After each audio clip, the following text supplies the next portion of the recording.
We eventually arrived in Udaipur after a 2-hour plane delay, and we were really, really worried that we wouldn't have a driver. We weren't certain if the guys in Mumbai had actually even booked us a driver, and then we weren't certain that the driver would have waited for us for 2 hours. I mean, that's quite a long wait. Anyway, we were immensely relieved when we saw a man standing outside the airport with a board that had my name written on it. It was probably the biggest relief in the whole trip for me. Anyway, Neeraj took us through to Udaipur, to the little villa that we were staying in, called Mewari, and we just settled in at the villa and trundled up onto the rooftop to go and have a look at the sights before the sun went down, and decided to carry on exploring the next day.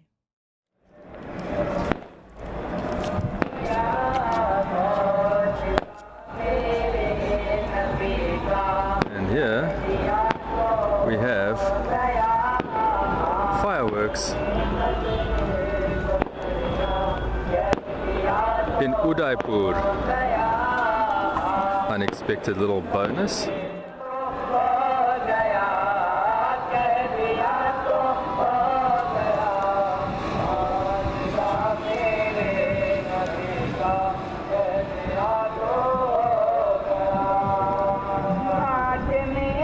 And some kind of function going on down this way with a lot of very spirited vocals. I was thinking of doing the little daily video commentary from up here tonight, but I think I'll wait until the singing stopped. Today has just been fantastic. The little guest house we're in is lovely. The room is very plain and simple, but the owner is fantastic. We had a beautiful meal, and just like about 2 or 3 blocks away there's some other function going on, and you can hear the singing in the background. We just sat up on the rooftop garden, little rooftop where they serve food and so on, and just listening to the singing and having a meal and looking out over the lights on the water. And it's just really, this is what we were looking for in India, and we are starting to find it. So good times from here. Tomorrow we're going to go jump in the van, and the driver's going to take us around the sites of Udaipur. Yeah, today was quite lekker. Our driver Neeraj took us around the lakes a little bit, just like cruising around the lakes. 2 lakes. It's Lake Picholi and Lake something.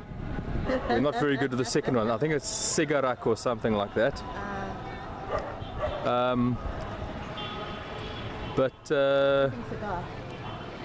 Oh yeah, Sagar something cigar. Cuban cigar, maybe, don't know. Anywho, yeah, we went to some nice little botanical gardens a little way into the city, and then he took us to some very expensive, like, fabric and clothing material kind of place, which we exited with Alacrity. what might have been considered slightly impolite haste, as soon as we were given the first price of a shawl for, like, I don't know, 4,000 rupees, which is like $1,000 bucks. Bugger that, I'm not Rockefeller, I'm the other fella. But then we came back here, dumped the kit, and we walked down the road through, like, the old part of town, like really sort of old windy, like stone, not cobbled, but like stone streets, and probably for about 2 k's, 3 k's. So, this is what the traffic is. Okay, well, I'm going around. We were following Neeraj through the streets of Udaipur because we were a little bit lost. and the traffic that you see on the right hand side is just the one-way direction traffic going the opposite way. The traffic that was coming our way was backed up behind us because it couldn't go past us. It was a bit hair-raising, I must admit. So that's the traffic in Udaipur. But Udaipur has been great. Walked around today. It's busy.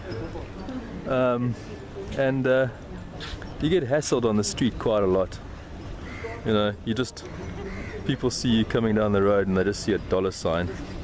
But once you get off the street into the actual sites, then it's actually quite pleasant. It's quite tranquil and serene, and people don't really hassle you.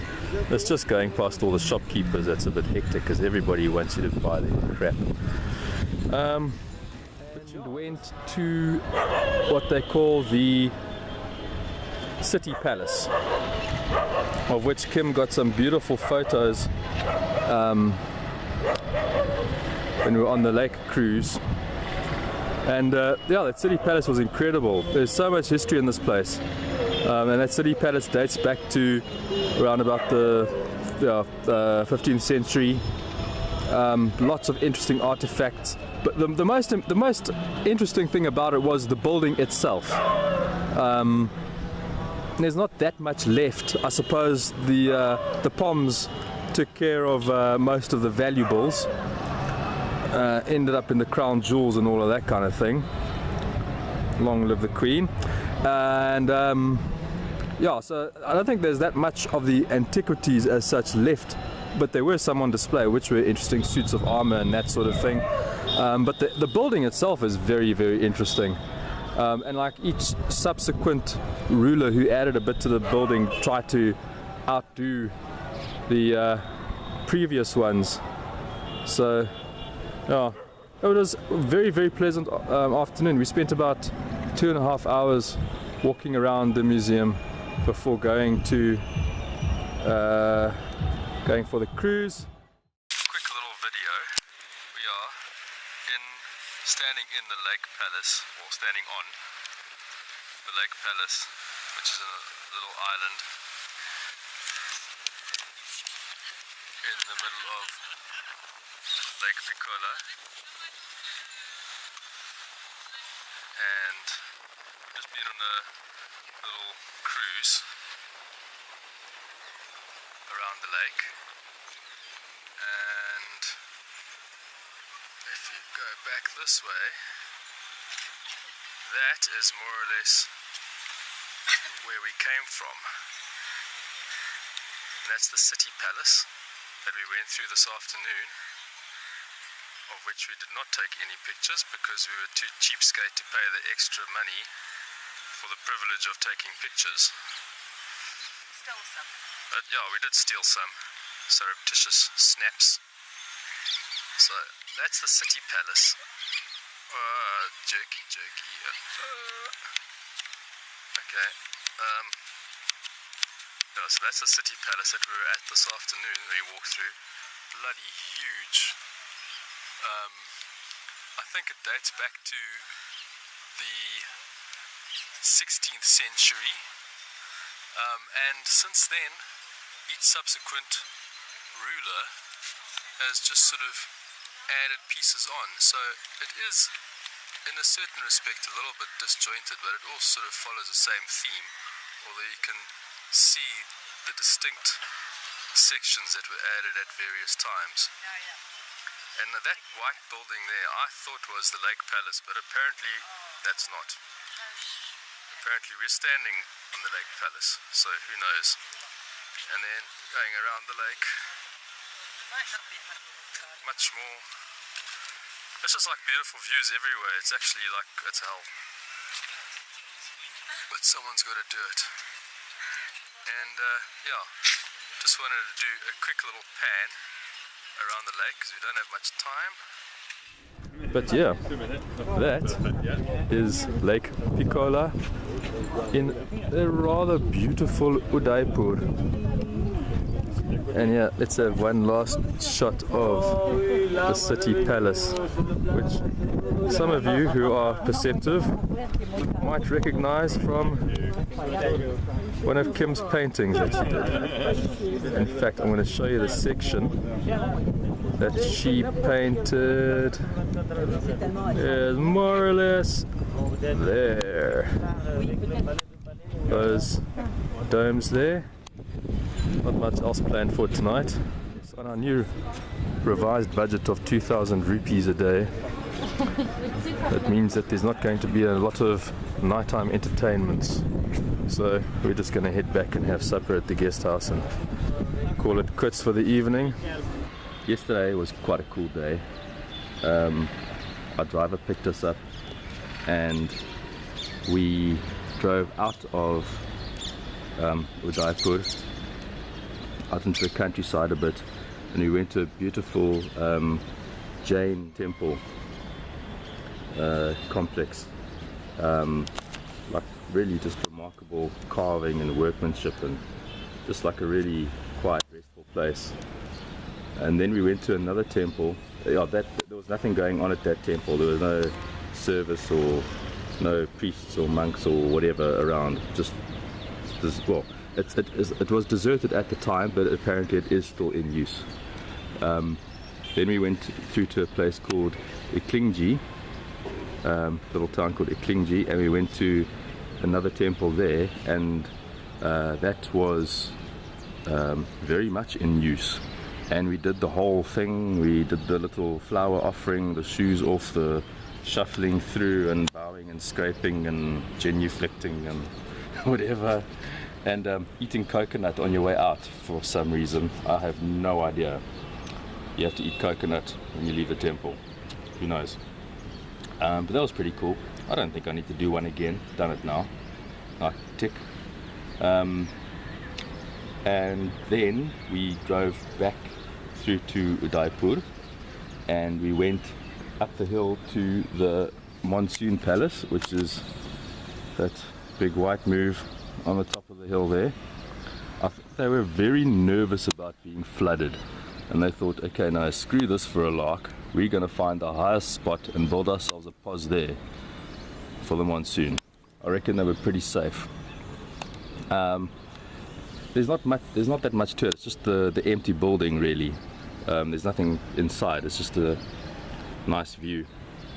And then we came back down and went to, I'm not exactly sure if we were in Mandai Market or if we were just on the way to Mandai Market, or if Mandai Market is the street with all the shops that we were in. But anyway, we went down there and Kim got herself a nice scarf. And back here for a bit of bodily maintenance, and then in the evening we went out again, just about like 10-minute walk down the road, to a sort of art and culture centre down the road, which is in a beautiful old building like everything else is here. And we watched a dance performance, and there was dancing, obviously live musicians. There was a very good puppeteer as well, and it was absolutely fantastic. And the cool thing was that the best dancers were the oldest ones. The star of the show was a 68-year-old woman who did this whole dance with like 7 pots on her head. It was crazy. So yesterday was like just a really lekker, it was a proper touristy day. There was no admin crap or anything to sort out. Yeah, so lekker day, touristy. And we've really enjoyed staying here at Mewari. These are such nice people, hey. I almost don't want to leave. And also, but yeah, I'm getting very, very, very comfortable in Udaipur. I think I could live here, to be honest. I mean, it's a different sort of vibe, but it's really, really pleasant, and it's pretty, and the people are lekker. And so that's us. Today it's off to Jodhpur.